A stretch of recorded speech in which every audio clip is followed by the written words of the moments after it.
Големи загуби веќе бележат струмичките сточари откако во нивните стада се појави болеста јазлеста кожа.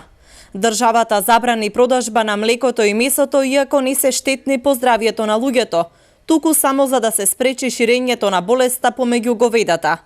Фармерите се збунети, велат дека месото го откупуваат кланиците, а тие се принудени да се откажат по цени кои се под пазарните, заради негативниот одзив во јавноста.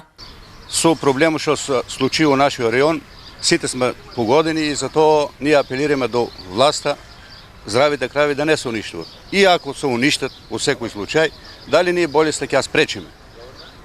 Ако сите ги уништат, ние што ќе работиме после?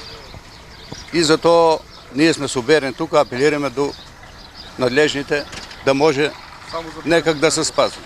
За болен крави ги даваме, а другите не. И затоа на тоа став ние остануваме. Понатам ќе се бориме, а додека можеме. Сточарите од Иловица велат дека целата ситуација е на нивна штета, бидејќи им се загрозени стадата, им секнуваат приходите од продажба на млекото, а вакцини се уште нема на повидок. Бавно според нив оди и утврдувањето на болеста кај говедата, со што се остава долг временски простор за да се заразат повеќе грла во стадото.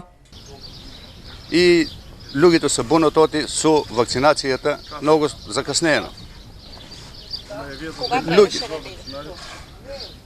За таа болест никој пат не се вакцинирали, а секоја година зимат крв, преку таа крв требаше да утврдат дека има болест.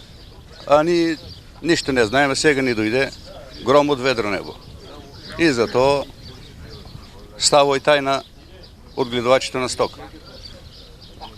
Оти ние после тоа ќе има последици. Тие стока, таа крава имат и маленки телина. Што ќе им правиме ние на телините? Болеста јазлеста кожа е вирусна и предизвикува висока телесна температура кај животните. Појава на јазлести промени на кожата, исцедок од очите и носот, но и абортус кај гравидните животни.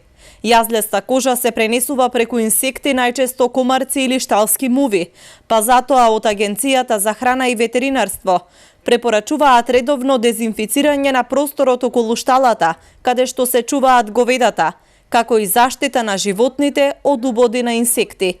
Вакцините против јазлеста кожа се уште не се пристигнати во државата.